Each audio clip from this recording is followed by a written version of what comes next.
I've been back from the States now for 1 week. I went to the U.S. to try to improve the quality of my mother's life, and I asked my sister from Kansas to come along with me. And that's what this podcast is going to be about. I've been on quarantine for about a week now, which means I have 1 more week for quarantine, so I'll be able to start moving around Japan, or actually Tokyo, July the 8th. And this week has been very interesting. First, let me tell you about the quarantine now, since that's what's on my mind right now. They call you at least once a day. First of all, you're on a 2-week quarantine. They call you once a day. They send you a questionnaire that you have to fill out saying that you don't have coughs, no one in your family has a cough, cold, or high temperatures. And you have to do that every day. And they usually, for me, it's been around 11 o'clock, just before noon, that they call, or that they send this text. And after that, then they'll call me right then, or either around 2 o'clock. They've been calling me, and they'll ask me if it's me, and I make sure I speak only in English to make it so that I understand everything that's being said. Because a lot of times they might have someone that isn't Japanese, someone that has a very heavy accent from another country that's learned to speak Japanese. So I speak in English and make them speak to me back in English. Anyway, they'll ask me to turn on my camera so they can see me. Now, I don't know if that's so they can see my surroundings, to see where I really am, or to see if it's really me on the other end of the phone. So just to let all of you know that are planning on traveling and coming back to Japan in the very near future, that's what is required of you. And the lines when you come back. I came back 5 a.m. in the morning. So that means that it was pretty empty. My flight was empty. There were 44 people in economy class and 11 people in business class. And it was an empty flight, basically. So anyone that wanted to, they gave you everything you wanted, even if you were in economy, which I was. And I could drink as much as I wanted, so therefore I didn't drink. But I was able to stretch across 3 seats and sleep very well for most of the flight. Once you get into Haneda, that's where it starts, where they start checking you. You go from one station. I think I went to at least 5 different stations. One of them where you're checked again to see if you have the coronavirus, and you have to wait until they get the results, which takes about an hour or so. So on an uncrowded flight and real early in the morning, it took me almost 2 hours to get out of Haneda. You have to put no less than about 3 apps on your phone. And if you don't have a phone, you're required to rent one. They're not letting you get away with saying that you don't have a phone and therefore they can't track you. You're required to rent one. So just to let you know, the test they gave me for my PCR test was they take your saliva. So they asked you to spit in this little test tube, and then you have to wait for your number. Now, when I went through, they weren't so coordinated on all of the different aspects of each station. So I don't think they were really informed yet. And I could see where that will cause a lot of tension with the passengers who just gotten off their flights, especially if it was a long flight, coming into Haneda, because they didn't seem to be sure, the people that were helping out. And they had quite a few Chinese kids or young adults helping out. And as I said before, because sometimes their Japanese isn't as clear as someone who is a native Japanese person, it's kind of hard to understand what they're saying at times. But nevertheless, I got through all of that, as you will if you decide to travel. Didn't complain, which I suggest you do not do at all. Do not complain. Try to keep a smile on your face if at all possible. When I got through to pick up my luggage, believe it or not, they had everything already on a cart with my name on a piece of paper saying, "Is this Lancy Lee?" And I picked up my 2 bags, went to the customs checkout, and everything was in plastic. They had plastic film in front and everything. So then I got home safely. And from the very next day, they called, or they sent the notice first. I don't know if they called or not, but I didn't respond the first day, so I don't know if that's going to be a point against me or not, because I wasn't quite sure as to how to do it, and I wasn't sure if it was only in Japanese or English, but believe me, it comes in several different languages. You just have to click which language you prefer on your app. So that aside, let me tell you about the trip to the States. My mother lives in California. I get off the plane, my sister came a day early. So our scheme to improve the quality of my mother's life was by cleaning out her garage and making it less cluttered. But I have to tell you a little bit about my mother first of all. She keeps everything organized. Everything was neat as it was. The only thing I could say that my mother doesn't do right now, only because of her age, is dust. So I set off the first day to make sure I dusted as much as I could, and I cleaned all the windows in the house. It took me 2 days to do so, but I cleaned all the windows. She also has what she likes to call a varmint problem in her backyard. She has the cutest little rabbits that come there in the backyard, and these wonderful little squirrels that I think she should name. She has lots of lizards and plenty of birds that come through her backyard. And I think that it's just really cute, but she can't stand them because they eat up all of her flowers. And she loves her flowers. And she'll do anything to get rid of these, what she calls varmints, if she could. But during the time I was there, she did no more than go outside every now and then to shoo them away. But basically, we stayed inside and looked at them through the windows. They were now nicely clean. And I just thought it was funny. It was really, really funny. We had a lot of laughs. We had really good food. And with my mother's cooperation, we were able to clean out the garage.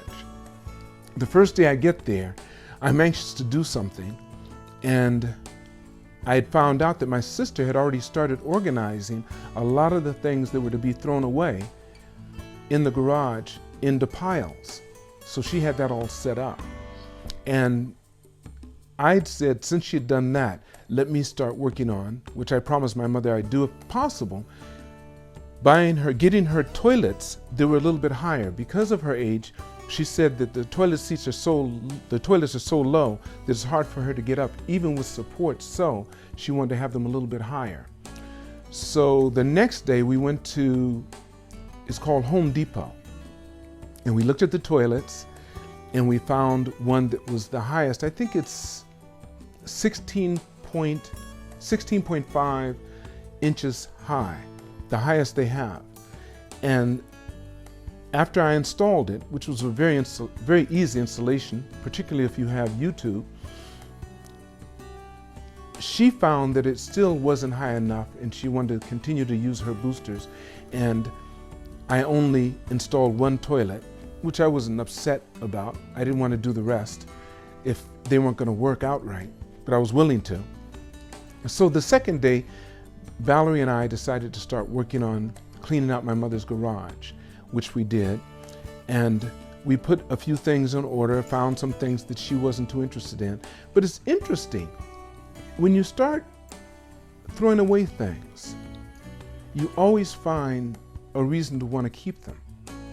So for that reason, I asked my mother to stay inside and let us just move stuff away. My sister Valerie had just gone through that with her own children, cleaning out her garage.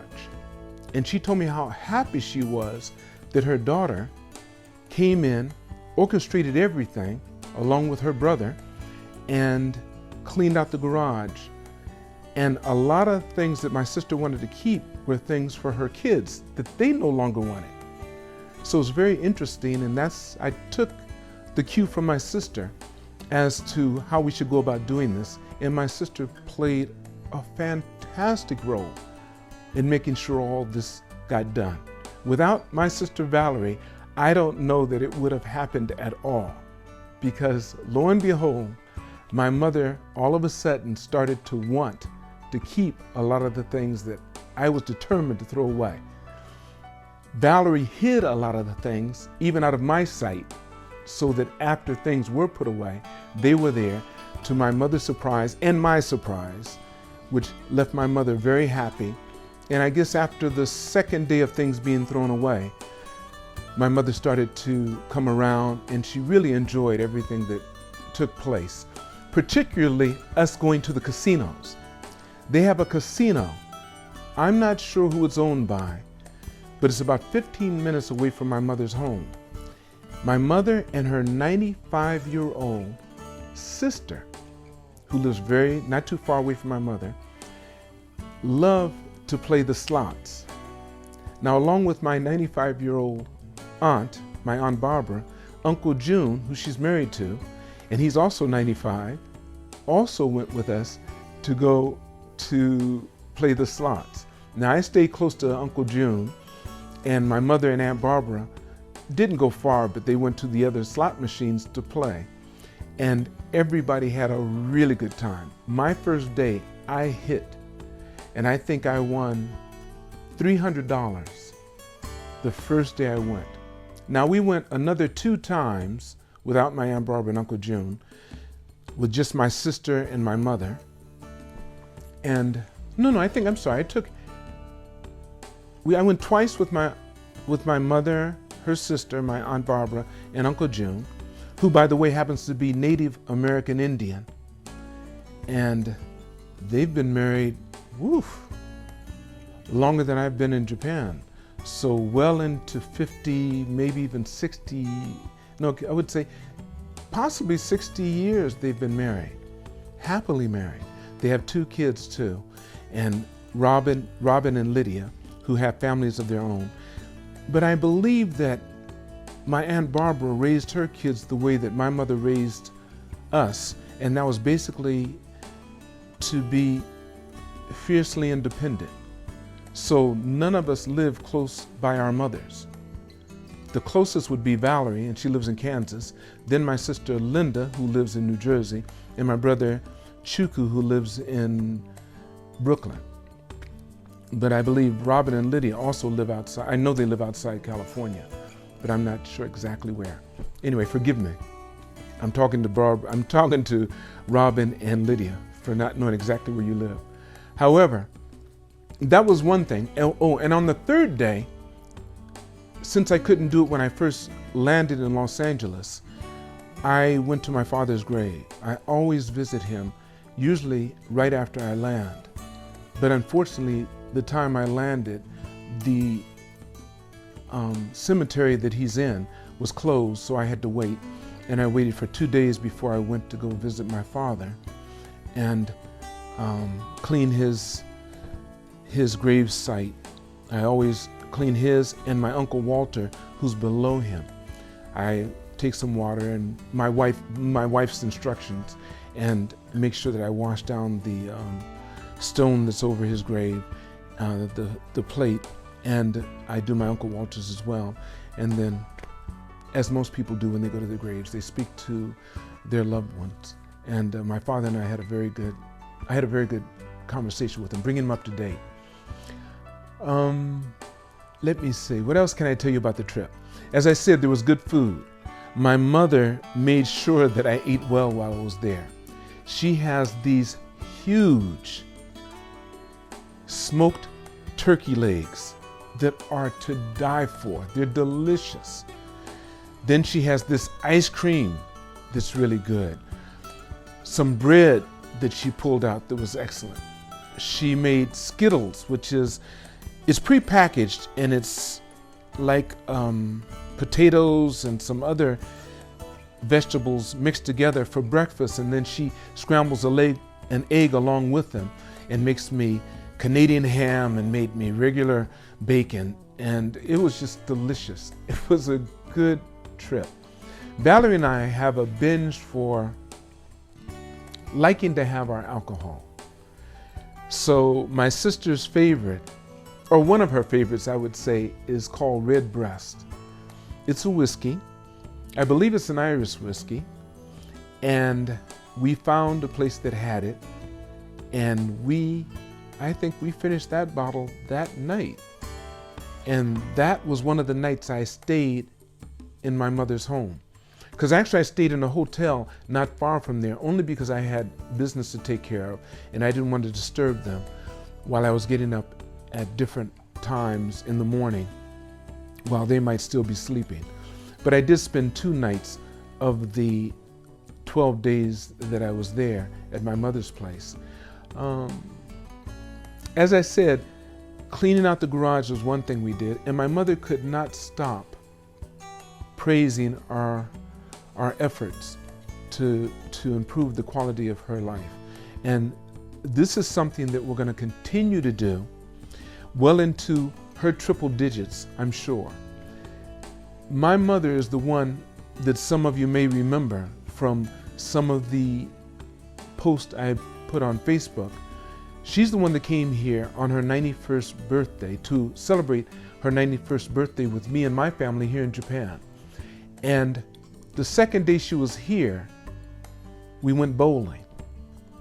My mother's an avid bowler and really is disappointed that she hasn't been able to go bowling since the beginning of this corona outbreak. So it's been a little over a year and a half now that she's been without bowling, and she's not sure if she can pick up the ball now. But when she did come here on her 91st birthday, believe it or not, without me giving her any points or anything, she beat me the first game, to my surprise. And she was not beside herself. She beat me by 1 point. But as she said, a win is a win. And she did beat me. And I was just so pleased at how she handled herself to be 91 years old. And even now at 92, she is so active, so involved, so witty. The toy she bought had both of us almost in tears and laughter because she gets such a kick out of it. It's a toy that, here, just look. Do it again, do it again. What's the matter with you?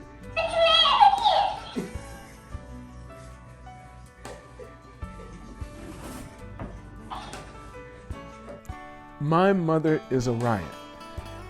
She has really good jokes, a great sense of humor, obviously.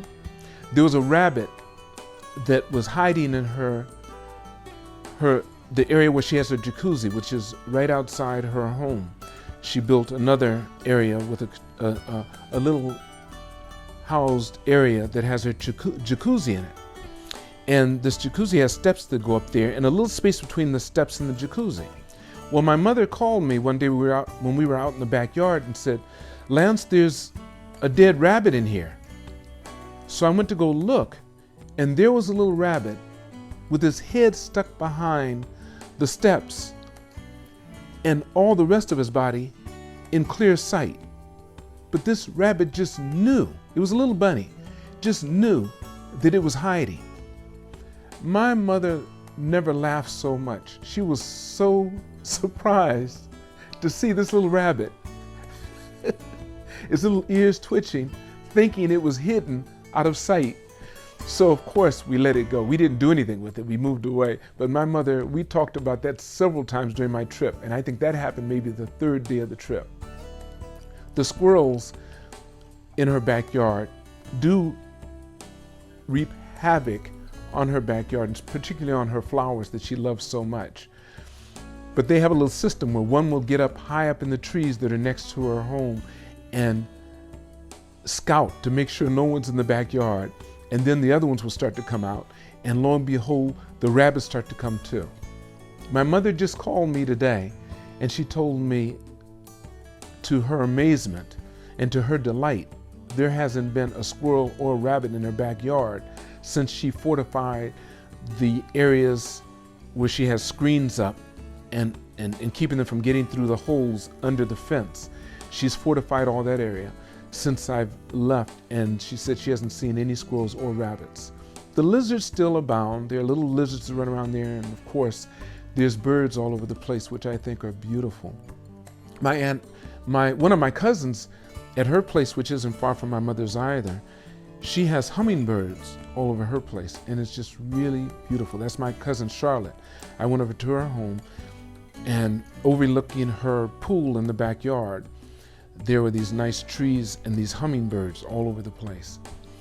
Anyway, some of the things on the outside of my mother's home. I was told to rent a better car than I'd rented. I had an Infiniti SUV, and it drove beautifully. And it was a good suggestion by the Hertz rent-a-car agent that I step up my rental and get a better car than I had picked out. And I was really pleased with it. I think the thing that surprised me the most, because I only see media from a viewpoint of an expat living in Japan, the people in America were so kind and so helpful in so many areas. That really came as a very pleasant surprise. Every place I went, the people were more than willing to be helpful and were very kind. All the service people I dealt with were fantastic. I did not have one unpleasant experience while I was in the States. I saw a few things that were unpleasant, but I didn't have any bad experiences. The freeways in California at certain times are packed, and they look even more so because there's 6 lanes of traffic. I didn't have to travel in any hurry to go anywhere, so I wasn't worried too much about it, and I never got stuck in any of the traffic. And whenever we went to the casinos, we went during the week, not on the weekend, so we never ran into any real big crowds.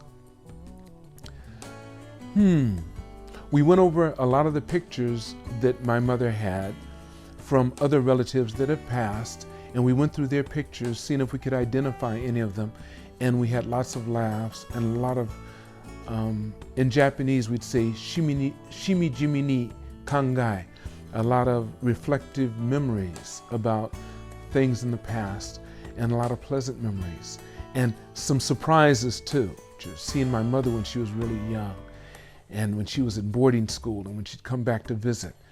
To see my grandmother when she was really young. To find letters that my grandmother and grandfather, my grandmother had written to my grandfather that she had saved during their courtship before they got married. They both went to college. They both did very well in college. It was a pleasant experience all the way over, and too much to tell you in one podcast, but I hope I gave you an idea of how much fun, how much joy, how much pleasure I had from visiting my mother over this holiday, if you can call it that, with COVID going. Oh, the one thing I forgot to tell you. In California, my last 3 days there, they said that if you had your shots, both shots already, you were able to walk around without your mask on. So I didn't wear my mask in many places my last 3 days in California. But most people still wore their mask, but you didn't have to. And a lot of people were quite willingly walking around without masks. And as I said, it was a pleasant experience. Anyway, I hope you enjoyed this podcast. As I always say, I have something new I'm going to add on the end this time, and it was said to me by my cousin. She said she's too blessed to be stressed. So I'd like to end by saying, you are too blessed to be stressed. Remember, it's all on loan, and continue to reach for the stars.